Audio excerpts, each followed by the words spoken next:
भाई मोदी जी अपने मनोभाव प्रकट करेंगे।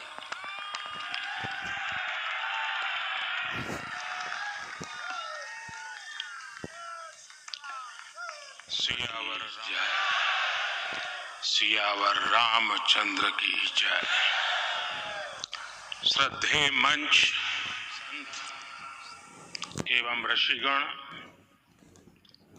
यहाँ उपस्थित और विश्व के कोने कोने में हम सबसे साथ जुड़े हुए सभी राम भक्त, आप सबको प्रणाम, सबको राम राम।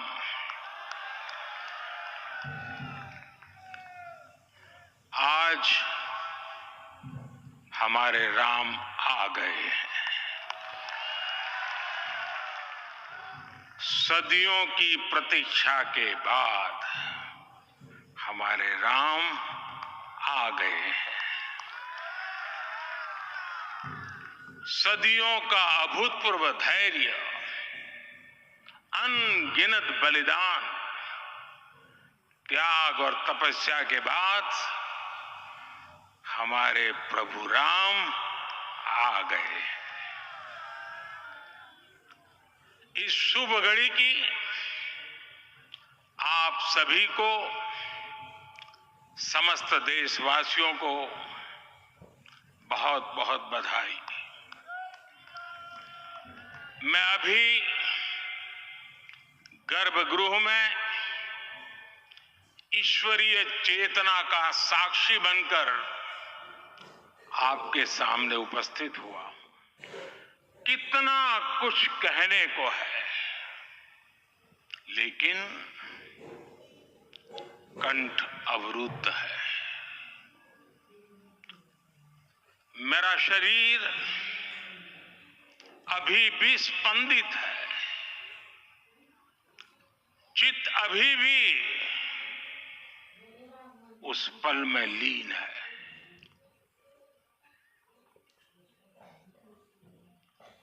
हमारे रामलला अब टेंट में नहीं रहेंगे।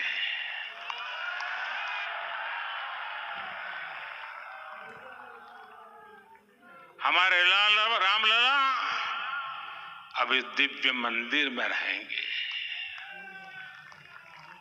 मेरा पक्का अपार श्रद्धा है कि जो घटित हुआ है, इसकी अनुभूति देश के, विश्व के कोने कोने में राम भक्तों को हो रही होगी। ये क्षण अलौकिक, ये पल पवित्रतम है।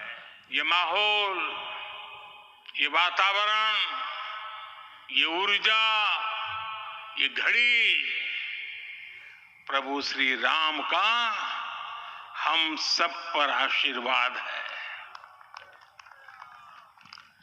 22 जनवरी 2024 का ये सूरज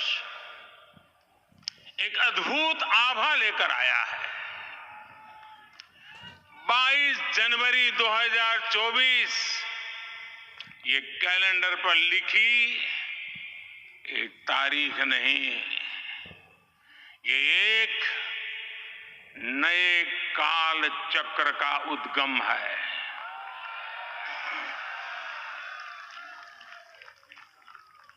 राम मंदिर के भूमि पूजन के बाद से प्रतिदिन पूरे देश में उमंग और उत्साह बढ़ता ही जा रहा है। निर्माण कार्य देख देशवासियों में हर दिन एक नया विश्वास पैदा हो रहा था। आज हमें सदियों के उस धैर्य की धरोहर मिली है। आज हमें श्री राम का मंदिर मिला है। गुलामी की मानसिकता को तोड़कर उठ खड़ा हो राष्ट्र। अतीत के हर दंश से हौसला लेता हुआ राष्ट्र ऐसे ही नव इतिहास का सृजन करता है। आज से 1000 साल बाद भी लोग आज की इस तारीख की, आज के इस पल की चर्चा करेंगे। और ये कितनी बड़ी राम कृपा है कि हम सब इस पल को जी रहे हैं, इसे साक्षात घटित होते देख रहे हैं। आज दिन, दिशाएं, दिगंत सब दिव्यता से परिपूर्ण है। ये समय सामान्य समय नहीं है। ये काल के चक्र पर सर्वकालिक शाही से अंकित हो रही अमिट स्मृति रेखाएं हैं। साथियों, हम सब जानते हैं कि जहां राम का काम होता है, वहां पवन पुत्र हनुमान अवश्य विराजमान होते हैं। इसलिए भक्त हनुमान और हनुमान गढ़ी को भी प्रणाम करता हूं। मैं माता जानकी, लक्ष्मण जी, भरत, शत्रुघ्न सबको नमन करता हूं। मैं पावन अयोध्यापुरी और पावन सरयू को भी प्रणाम करता हूं। मैं इस पल दैवीय अनुभव कर रहा हूं कि जिनके आशीर्वाद से ये महान कार्य पूरा हुआ है। वे दिव्य आत्माएं, वे दैवीय विभूतियां भी इस समय हमारे आसपास उपस्थित है। मैं इन सभी दिव्य चेतनाओं को भी कृतज्ञता पूर्वक नमन करता हूं। मैं आज प्रभु श्री राम से क्षमा याचना भी करता हूं। हमारे पुरुषार्थ, हमारे त्याग, तपस्या में कुछ तो कमी रह गई होगी कि हम इतनी सदियों तक ये कार्य कर नहीं पाए। आज वो कमी पूरी हुई है।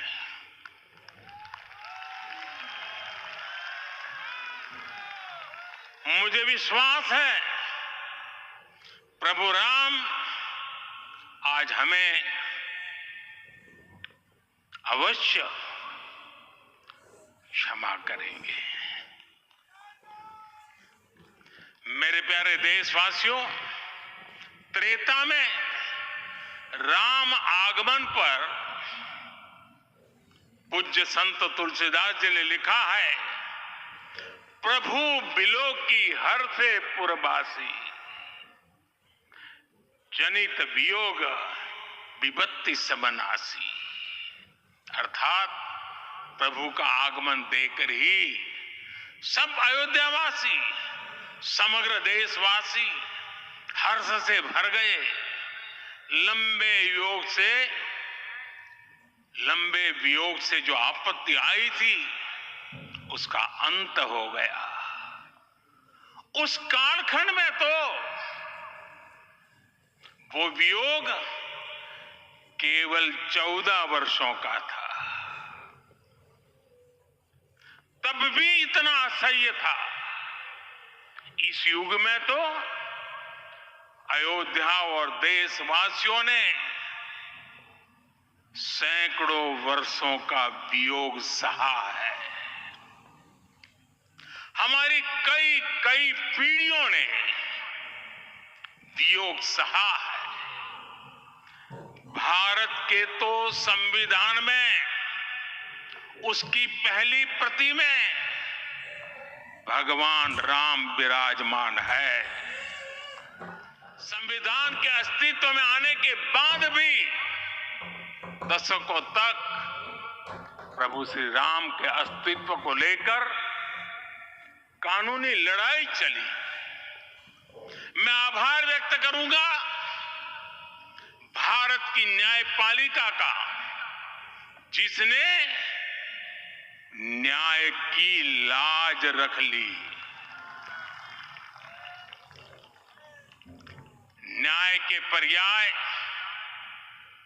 प्रभु राम का मंदिर भी न्यायबद्ध तरीके से ही बना। साथियों, आज गांव-गांव में एक साथ कीर्तन संकीर्तन हो रहे हैं। आज मंदिरों में उत्सव हो रहे हैं, स्वच्छता अभियान चलाए जा रहे हैं। पूरा देश आज दीपावली मना रहा है। आज शाम घर घर राम ज्योति प्रज्वलित करने की तैयारी है। कल मैं श्री राम के आशीर्वाद से धनुषकोडी में राम सेतु के आरंभ बिंदु अरिचल मुनाई पर था, जिस गढ़ी में भगवान राम विराजमान है। संविधान के अस्तित्व में आने के बाद भी दशकों तक प्रभु श्री राम के अस्तित्व को लेकर कानूनी लड़ाई चली। मैं आभार व्यक्त करूंगा भारत की न्यायपालिका का, जिसने न्याय की लाज रख ली।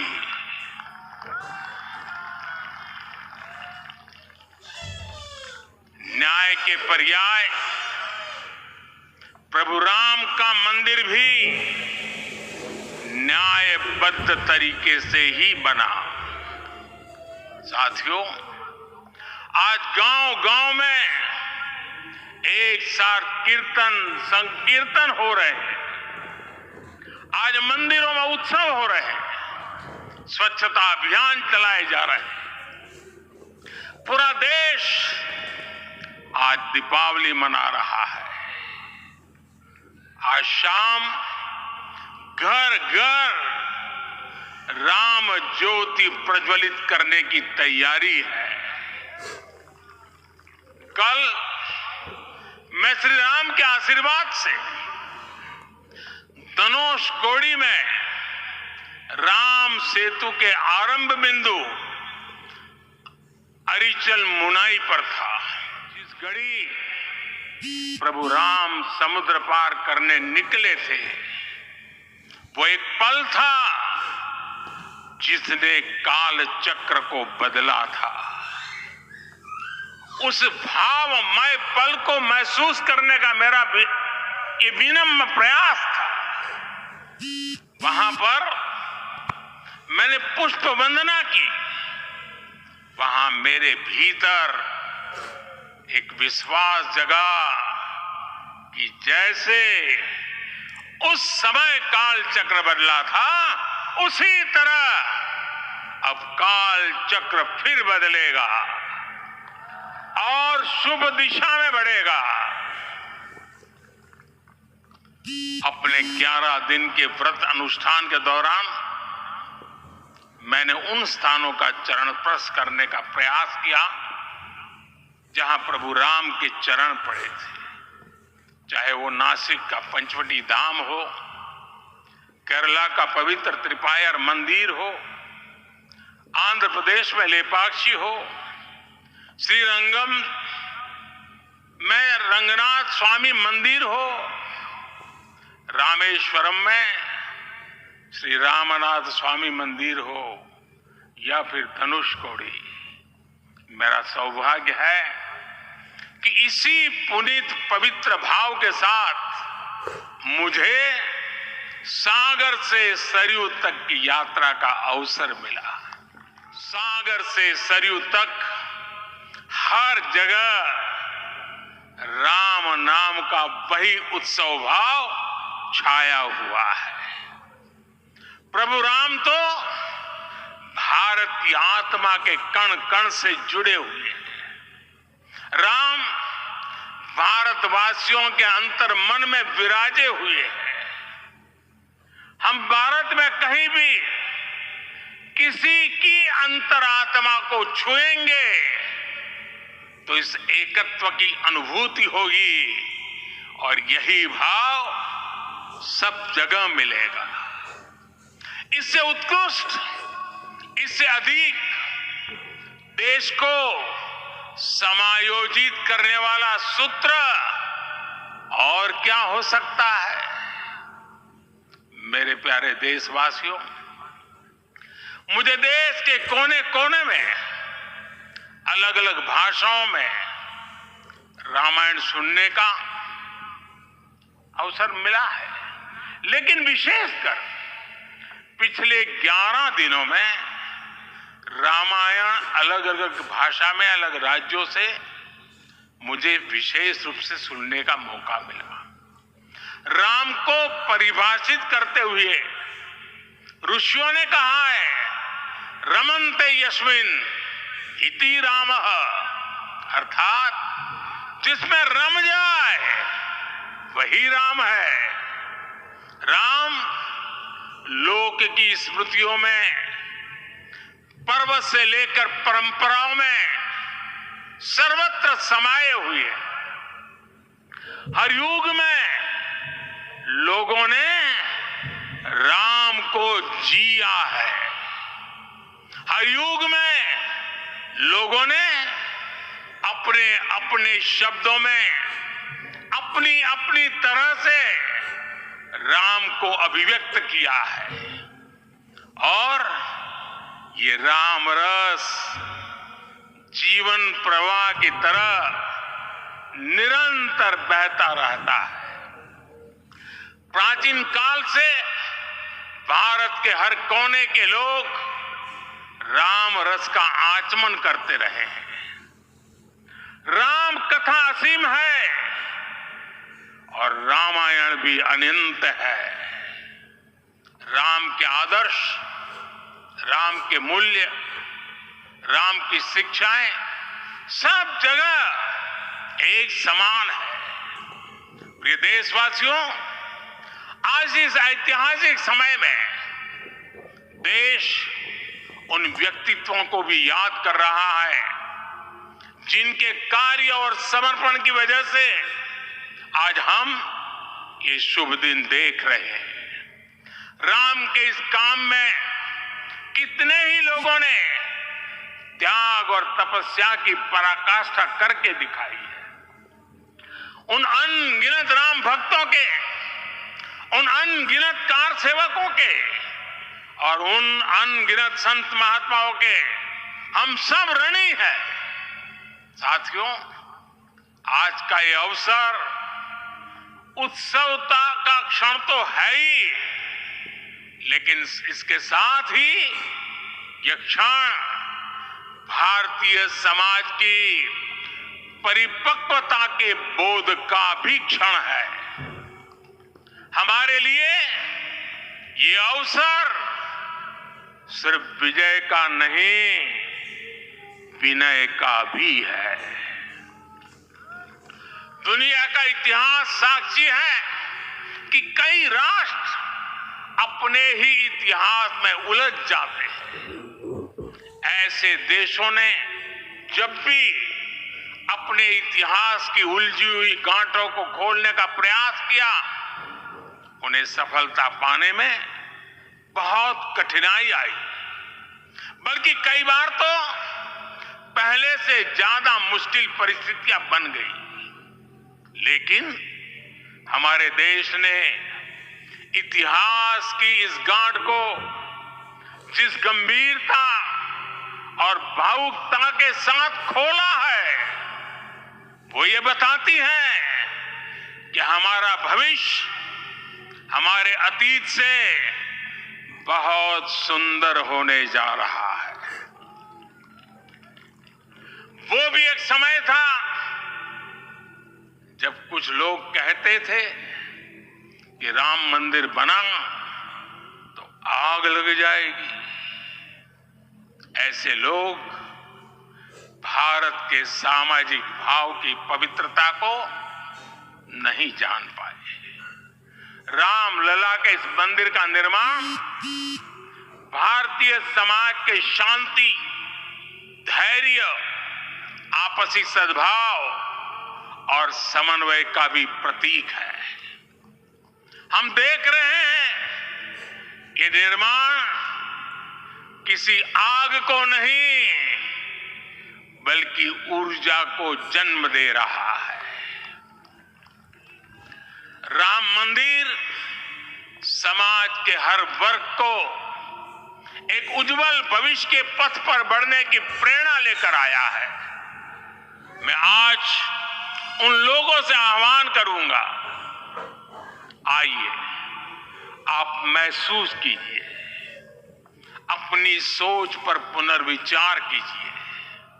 राम आग नहीं है, राम ऊर्जा है। राम विवाद नहीं, राम समाधान है। राम सिर्फ हमारे नहीं है, राम तो सबके हैं। राम वर्तमान नहीं, सिर्फ वर्तमान ही नहीं, राम अनंत काल है। साथियों, आज जिस तरह राम मंदिर प्राण प्रतिष्ठा के इस आयोजन से पूरा विश्व जुड़ा हुआ है, उसमें राम की सर्वव्यापकता के दर्शन हो रहे हैं। जैसा उत्सव भारत में है, वैसा ही अनेक देशों में है। आज अयोध्या का यह उत्सव रामायण की उन वैश्विक परंपराओं का भी उत्सव बना है। रामलला की ये प्रतिष्ठा वसुधैव कुटुंबकम के विचार की भी प्रतिष्ठा है। साथियों, आज अयोध्या में केवल श्री राम के विग्रह रूप की प्राण प्रतिष्ठा नहीं हुई है, ये श्री राम के रूप में साक्षात भारतीय संस्कृति के प्रति अटूट विश्वास की भी प्राण प्रतिष्ठा है। ये साक्षात मानवीय मूल्यों और सर्वोच्च आदर्शों की भी प्राण प्रतिष्ठा है। इन मूल्यों की, इन आदर्शों की आवश्यकता आज संपूर्ण विश्व को है। सर्वे भवन्तु सुखिनः, ये संकल्प हम सदियों से दोहराते आए हैं। आज उसी संकल्प को राम मंदिर के रूप में साक्षात आकार मिला है। ये मंदिर मात्र एक देव मंदिर नहीं है, ये भारत की दृष्टि का, भारत के दर्शन का, भारत के दिग्दर्शन का मंदिर है। ये राम के रूप में राष्ट्र चेतना का मंदिर है। राम भारत की आस्था है, राम भारत का आधार है। राम भारत का विचार है, राम भारत का विधान है। राम भारत की चेतना है, राम भारत का चिंतन है। राम भारत की प्रतिष्ठा है, राम भारत का प्रताप है। राम प्रवाह है, राम प्रभाव है। राम नेति भी है, राम नीति भी है। राम नित्यता भी है, राम निरंतरता भी है। राम विभु है, विशद है, राम व्यापक है, विश्व है, विश्वात्मा है। और इसलिए जब राम की प्रतिष्ठा होती है तो उसका प्रभाव वर्षों या शताब्दियों तक ही नहीं होता, उसका प्रभाव हजारों वर्षों के लिए होता है। महर्षि वाल्मीकि ने कहा है, राज्यम 10 सहस्त्राणि प्राप्य वर्षाणि राघव, अर्थात राम 10,000 वर्षों के लिए राज्य पर प्रतिष्ठित हुए, यानी हजारों वर्षों के लिए राम राज्य स्थापित हुआ। जब त्रेता में राम आए थे तब हजारों वर्षों के लिए राम राज्य की स्थापना हुई थी। हजारों वर्षों तक राम विश्व पथ प्रदर्शन करते रहे थे। और इसलिए मेरे प्यारे देशवासियों, आज अयोध्या भूमि हम सभी से, प्रत्येक राम भक्त से, प्रत्येक भारतीय से कुछ सवाल कर रही है। श्री राम का भव्य मंदिर तो बन गया, अब आगे क्या? सदियों का इंतजार तो खत्म हो गया, अब आगे क्या? आज के इस अवसर पर जो दैवीय आत्माएं हमें आशीर्वाद देने के लिए उपस्थित हुई हैं, हमें देख रही हैं, उन्हें क्या हम ऐसे ही विदा करेंगे? नहीं, कदापि नहीं। आज मैं पूरे पवित्र मन से महसूस कर रहा हूं कि काल चक्र बदल रहा है।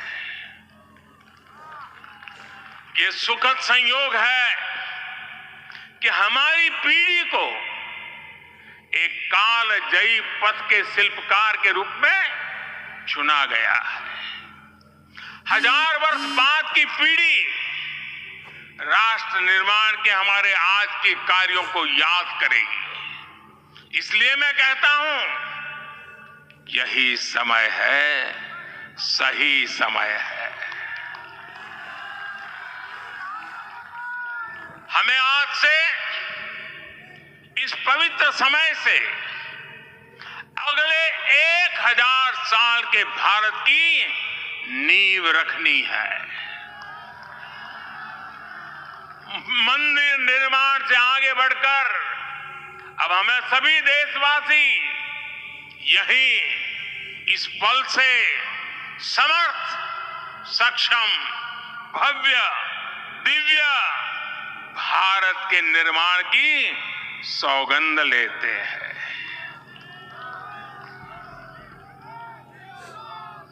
राम के विचार मानस के साथ ही जनमानस में भी हो, यही राष्ट्र निर्माण की सीढ़ी है। साथियों, आज के युग की मांग है कि हमें अपने अंतःकरण को विस्तार देना होगा। हमारी चेतना का विस्तार देव से देश तक, राम से राष्ट्र तक होना चाहिए।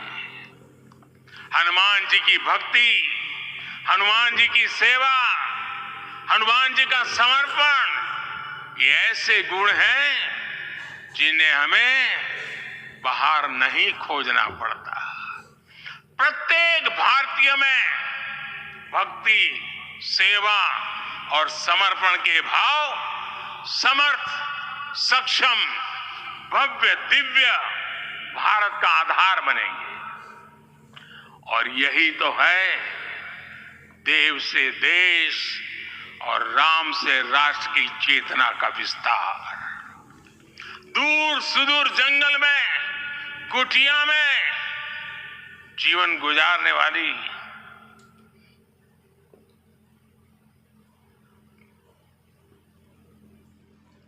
मेरी आदिवासी मां शबरी का ध्यान आते ही अप्रतिम विश्वास जागृत होता है। मां शबरी तो कब से कहती थी, राम आएंगे।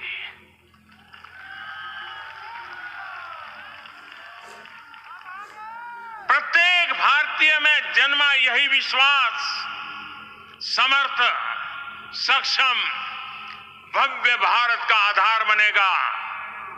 और यही तो है देव से देश और राम से राष्ट्र की चेतना का विस्तार। हम सब जानते हैं कि निषाद राज की मित्रता सभी बंधनों से परे है।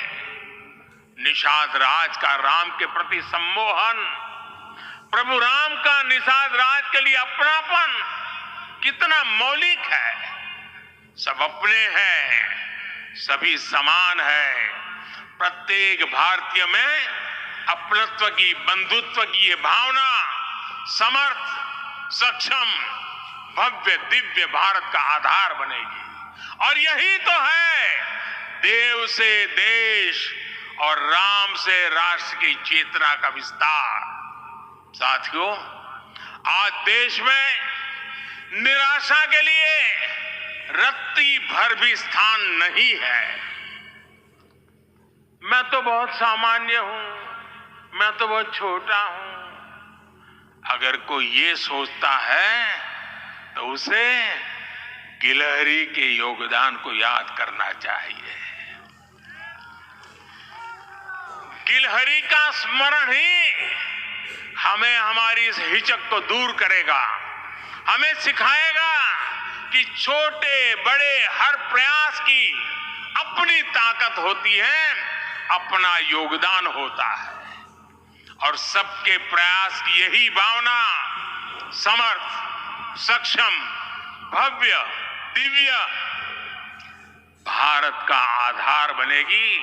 और यही तो देव से देश और राम से राष्ट्र की चेतना का विस्तार। साथियों, लंकापति रावण प्रकांड ज्ञानी थे, अपार शक्ति के ध्यानी थे, लेकिन जटायु जी की मूल्य निष्ठा देखिए। वे महाबली रावण से भिड़ गए। उन्हें भी पता था कि वो रावण को परास्त नहीं कर पाएंगे, लेकिन फिर भी उन्होंने रावण को चुनौती दी। कर्तव्य की यही पराकाष्ठा समर्थ, सक्षम, भव्य, दिव्य भारत का आधार है। और यही तो है देव से देश और राम से राष्ट्र की चेतना का विस्तार। आइए हम संकल्प लें कि राष्ट्र निर्माण के लिए हम अपने जीवन का पल पल लगा देंगे। राम काज से राष्ट्र काज, समय का पल पल, शरीर का कण कण राम समर्पण को राष्ट्र समर्पण के ध्येय से जोड़ देंगे। मेरे देशवासियों, प्रभु श्री राम की हमारी पूजा विशेष होनी चाहिए। ये पूजा स्व से ऊपर उठ करके समष्टि के लिए होनी चाहिए। ये पूजा अहम से उठकर वयम के लिए होनी चाहिए। प्रभु को जो भोग चढ़ेगा वो विकसित भारत के लिए हमारे परिश्रम की पराकाष्ठा का प्रसाद भी होगा।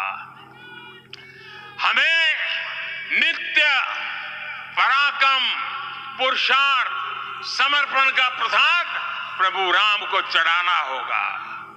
इनसे नित्य प्रभु राम की पूजा करनी होगी, तब हम भारत को वैभवशाली और विकसित बना पाएंगे।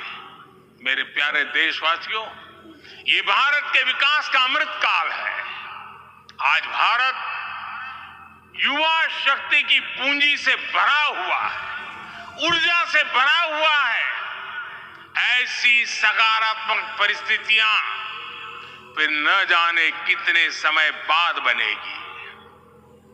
हमें अब चूकना नहीं है, हमें अब बैठना नहीं है। मैं अपने देश के युवाओं से कहूंगा, आपके सामने हजारों वर्ष की परंपरा की प्रेरणा है। आप भारत की उस पीढ़ी का प्रतिनिधित्व करते हैं जो चांद पर तिरंगा लहरा रही है। वो 15 लाख किलोमीटर की यात्रा करके सूर्य के पास जाकर मिशन आदित्य को सफल बना रही है। जो आसमान में तेजस और सागर में विक्रांत का परचम लहरा रही है, अपनी विरासत पर गर्व करते हुए आपको भारत का नव प्रभात लिखना है। परंपरा की पवित्रता और आधुनिकता की अनंतता दोनों ही पथ पर चलते हुए भारत समृद्धि के लक्ष्य तक पहुंचेगा। मेरे साथियों, आने वाला समय अब सफलता का है, आने वाला समय अब सिद्धि का है। ये भव्य राम मंदिर साक्षी बनेगा भारत के उत्कर्ष का, भारत के उदय का। ये भव्य राम मंदिर साक्षी बनेगा भव्य भारत के अभ्युदय का, विकसित भारत का।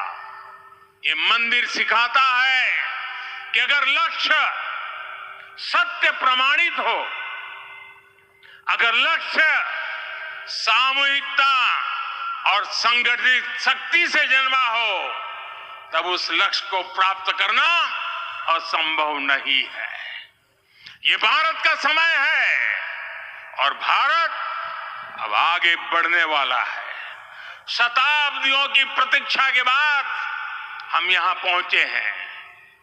हम सब ने इस युग का, इस कालखंड का इंतजार किया है।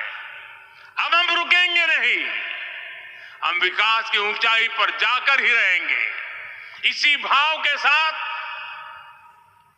रामलला के चरणों में प्रणाम करते हुए आप सभी को बहुत बहुत शुभकामनाएं।